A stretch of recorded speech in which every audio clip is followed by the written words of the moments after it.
வணக்கம். இலங்கை செய்திகளுடன் நான் நிரோஷன். விரிவான செய்திகளுக்கு முன் தலைப்புச் செய்திகள். ஜனாதிபதி அனுருகுமார் திசாநாயக்க மற்றும் பல்கலைக்கழக விரிவுரையாளர் சம்மேளனத்திற்கிடையில் முக்கிய சந்திப்பு. முன்னாள் போலீஸ் மாதிபர் தேசபந்து தென்னகோன் விரைவில் நீதிமன்றத்தில் முன்னிலைப்படுத்தப்படுவார் என்று அமைச்சர் பேராசிரியர் உபாலி பனிலகே தெரிவிப்பு. ஜனாதிபதி அனுருகுமார திசாநாயக்க வெறும் வாய்ச்சொல் வீரர் என்பது உறுதியாகிறது என ஐக்கிய மக்கள் சக்தியின் நாடாளுமன்ற உறுப்பினர் சமிந்த விஜயசிறி விமர்சனம். தேசிய மக்கள் சக்தி அரசாங்கத்திடம் ஸ்ரீலங்கா பொதுஜன பெரமுன முன்வைத்துள்ள கோரிக்கை. தொடர்வது விரிவான செய்திகள். ஜனாதிபதி அனுருகுமார திசாநாயக்க மற்றும் பல்கலைக்கழக விரிவுரையாளர் சம்மேளனத்துக்கு இடையிலான முக்கிய சந்திப்பு ஒன்று ஜனாதிபதி செயலகத்தில் நடைபெற்றுள்ளதுடன் இதன்போது பல்கலைக்கழக விரிவுரையாளர்கள் தற்போது எதிர்கொண்டு வரும் பிரச்சினைகள் ஜனாதிபதிக்கு அறிவிக்கப்பட்டதோடு அவற்றுக்கான தீர்வுகள் தொடர்பிலும் கலந்துரையாடப்பட்டது.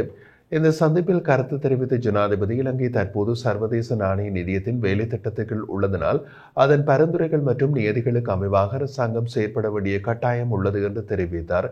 அத்துடன் வரவு செலவு திட்டம் கடுமையான கட்டுப்பாடுகளுக்குள் முன்னுரிமையை அடிப்படையாக கொண்டு தயாரிக்கப்பட்டுள்ளதாகவும் இதில் கல்வி மற்றும் சுகாதாரத்திற்கு சிறப்பு முன்னுரிமை வழங்கப்பட்டுள்ளதாகவும் தெரிவித்தார். அரச ஊழியர்களுக்கு சம்பள அதிகரிப்பு வழங்கப்பட்டதோடு பொருளாதார சவால்களை எதிர்கொண்டிருந்த போதிலும் அரசாங்கம் இதற்கான முன்னேற்பாடுகளை செய்துள்ளது என்றும் கூறியுள்ளார். மேலும் தொழில்வாண்மையாளர்களின் பிரச்சினைகள் குறித்து அரசாங்கத்திற்கு தெளிவான புரிதல் உள்ளது என்று ஜனாதிபதி தெரிவித்தார். அனைவரின் உரிமைகளையும் பாதுகாப்பதற்காக அரசாங்கம் அர்ப்பணிப்புடன் செயல்படுகிறது என்றும் அவர் வலியுறுத்தினார். தேர்தல்கள் ஆணைக்குழுவுக்கு வழங்கப்பட்டு அதிகாரங்களுக்கு ஏற்பவே தேர்தல் பணிகளுக்கான திகதிகள் தீர்மானம் எடுக்கப்பட்டுள்ளது என்றும் தேர்தல் பிரச்சார நடவடிக்கைகளுக்கு போதுமான கால அவகாசம் வழங்கப்படும் என்றும் தேர்தல்கள் ஆணையாளர் நாயகம் சமன் ஸ்ரீ ரத்நாயக்க தெரிவித்தார்.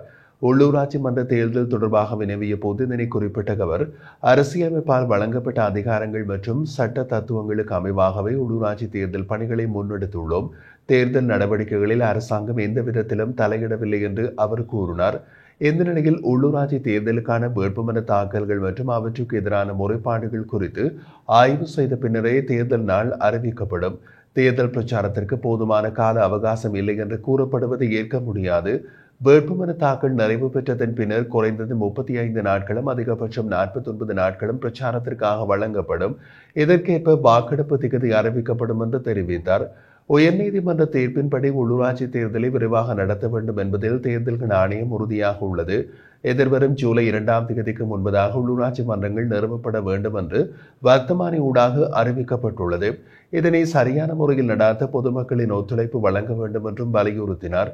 மாகாண சபை தேர்தல் தொடர்பாக பாராளுமன்றமே கொள்கை ரீதியாக தீர்மானம் மேற்கொள்ள வேண்டும். தேர்தல் முறைமையில் காணப்படும் சட்ட சிக்கல்களுக்கு தீர்வு காண்பதன் மூலம் ஏற்றுக்கொள்ளக்கூடிய சூழல் உருவாக்கப்பட்டால் மாகாண சபை தேர்தலுக்கான பணிகளை முன்னெடுக்க தீர்மானிக்கலாம். மக்களின் ஜனநாயக வாக்குரிமையை பாதுகாக்கும் பொறுப்பு எங்களுக்கு உள்ளது என்றும் தேர்தல்கள் ஆணையாளர் நாயகம் சமன் ஸ்ரீ ரத்நாயக்க கூறினார்.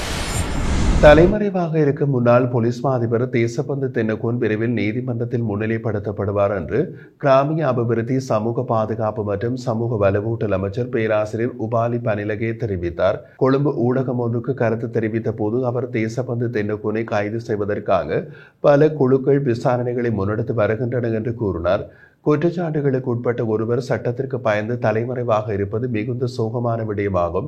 இருப்பினும் அவரை கைது செய்வதற்கான அனைத்து சட்ட நடவடிக்கைகளும் முன்னெடுக்கப்பட்டுள்ளன. எந்த விதத்திலும் விசாரணைகளை தாமதப்படுத்த அரசாங்கத்திற்கு திட்டமில்லை என்று வலியுறுத்தினார். 2021 டிசம்பர் 31ஆம் தேதி வெலிகம பகுதியில் இடம்பெற்ற துப்பாக்கி சூட்டு சம்பவத்தில் தேசபந்து தென்னகோனை கைது செய்யுமாறு மாத்தறை நீதவான் நீதிமன்றம் கடந்த 28ஆம் தேதி உத்தரவிட்டது. எனினும் தலைமறைவாக இருக்கும் அவர் தன்னை கைது செய்ய இருக்காமல் கோரி தனது சட்டத்தரணிகள் மூலம் மேன்முறையீட்டு நீதிமன்றத்தில் மனு தாக்கல் செய்துள்ளார்.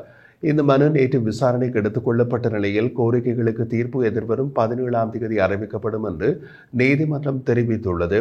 அத்துடன் மாத்தறை நீதவான் நீதிமன்றம் தேசபந்து தென்னகோனை உடனடியாக கைது செய்யும் விதமாக திறந்த பிரியாணை பிடிப்பித்துள்ளதும் குறிப்பிடத்தக்கது. இலங்கை மருத்துவமனைகளில் உள்ள மருத்துவ பற்றாக்குறையை உடனடியாக நிவர்த்தி செய்வதற்காக இந்திய அரசு புரோஸ்மாயிடு ஊசியின் 50,000 ஆம்பூல்களை பரிசாக வழங்கியுள்ளது.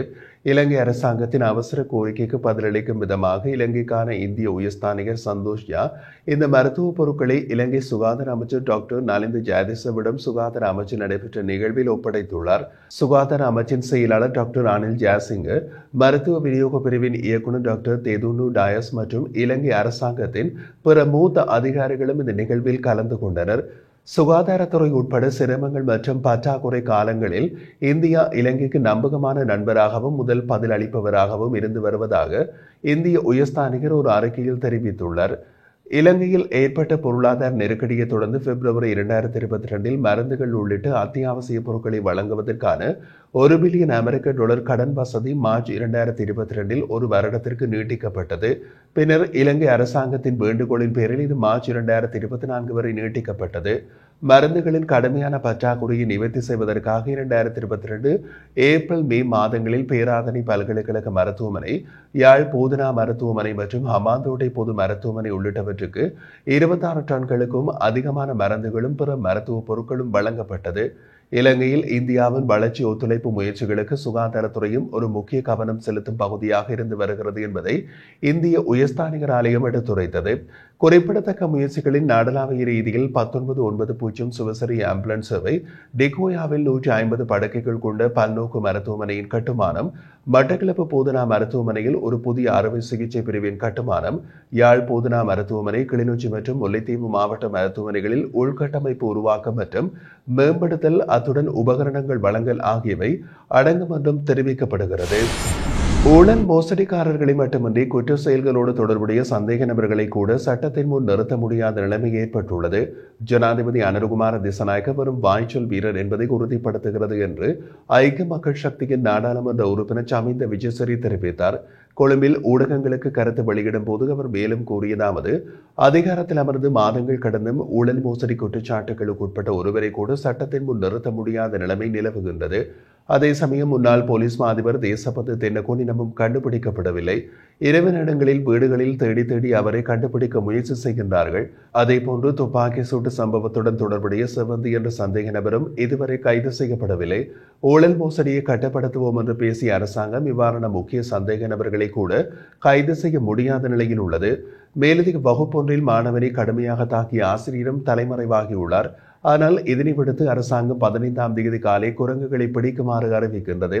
இதன் மூலம் அரசாங்கம் கேலிக்குரியதாக மாறியுள்ளது. இது அரசியல் இயலாமையின் வெளிப்பாடு என்பதை மக்கள் தெளிவாக புரிந்து கொண்டுள்ளார்கள். அனுரகுமார திசாநாயக்கவும் அவர் தலைமையிலான அரசும் தோற்று போயுள்ளது. பொய்களால் ஏமாற்றப்பட்ட மக்களை மீட்பதற்கான நடவடிக்கைகளை பொறுப்புள்ள எதிர்க்கட்சியாக ஐக்கிய மக்கள் சக்தி முன்னெடுக்கப் போகின்றது. இதன் தொடர்ச்சியாக உள்ளூராட்சி சபை தேர்தலில் வெற்றியினை பெறும் உறுதி எமக்கு உண்டு என்று சமிந்த விஜயசரி தெரிவித்தார். பட்டலந்த விசாரணை ஆணைக்குழுவின் அறிக்கை போன்று அரசாங்கம் விஜயகுமாரதுங்க, ஸ்டேன்லி விஜயசுந்தர தொடர்பான அறிக்கைகளையும் அரசாங்கம் வெளியிட வேண்டும் என்று ஸ்ரீலங்கா பொதுஜன பெரமுனவின் பொதுச் செயலாளர் சாகர காரியவசம் குறிப்பிட்டார். ஸ்ரீலங்கா பொதுஜன பெரமுனவின் காரியாலயத்தில் நடைபெற்ற வேட்புமனு தாக்கல் தயார்படுத்தல் பணிகளில் ஈடுபட்டதன் பின்னர் ஊடகங்களுக்கு தெரிவித்த போது மேற்கண்டவாறு குறிப்பிட்டார். அவர் மேலும் குறிப்பிடுகையில், பொதுஜன பெரமுனவுக்கான கேள்வி அதிகளவில் காணப்படும் நிலையில் நடைபெறவுள்ள உள்ளூராட்சி மன்ற தேர்தலில் நாடளாவிய ரீதியில் போட்டியிடுவோம். ஸ்ரீலங்கா பொதுஜன பெரமுன கிராமத்திற்கு செல்ல முடியாது என்று குறிப்பிட்ட தேசிய மக்கள் சக்தி தான் இன்று கிராமத்திற்கு செல்ல முடியாத நிலை ஏற்பட்டுள்ளது. பட்டலந்த விவகாரம் தொடர்பாக நாங்களும் ஆரம்பத்திலிருந்து குறிப்பிடுகின்றோம். இந்த சம்பவம் தொடர்பான அறிக்கையினை அரசாங்கம் பகிரங்கப்படுத்த வேண்டும். அதேபோன்று விஜயகுமாரதுங்க, ஸ்டேன்லி விஜயசுந்தர படுகொலை தொடர்பான விசாரணை அறிக்கைகளையும் அரசாங்கம் வெளியிட வேண்டும். அப்போது யார் குற்றவாளிகள் என்பதை மக்கள் அறிந்து கொள்வார்கள். முன்னாள் ஜனாதிபதி மஹிந்த ராஜபக்ச யுத்தத்தை முடிவுக்கு கொண்டு வந்து தேசிய பாதுகாப்பை உறுதிப்படுத்தி நாட்டை அபிவிருத்தி செய்தார். 2015ஆம் ஆண்டு நல்லாட்சி அரசாங்கம் ராஜபக்சர்கள் மீது போலியான குற்றச்சாட்டுகளை முன்வைத்து ஆட்சிக்கு வந்தது. இறுதியில் நாடு தேசிய பாதுகாப்பில் பலவீனமடைந்தது. ஜனாதிபதி அனுரகுமார திசாநாயக்க முன்னாள் ஜனாதிபதி மஹிந்த ராஜபக்ச மீதும் கடந்த அரசாங்கங்கள் மீதும் மக்கள் மத்தியில் வெறுப்பினை விதைத்து ஆட்சிக்கு வந்தார். மக்களுக்கு வழங்கிய போலியான வாக்குறுதிகள் அரசாங்கத்திற்கு எதிராக திரும்பியுள்ளது. நடைபெறவுள்ள உள்ளூராட்சி மன்ற தேர்தலில் மக்கள் அரசாங்கத்திற்கு தகுந்த பாடம் புகட்டுவார்கள் என்றார்.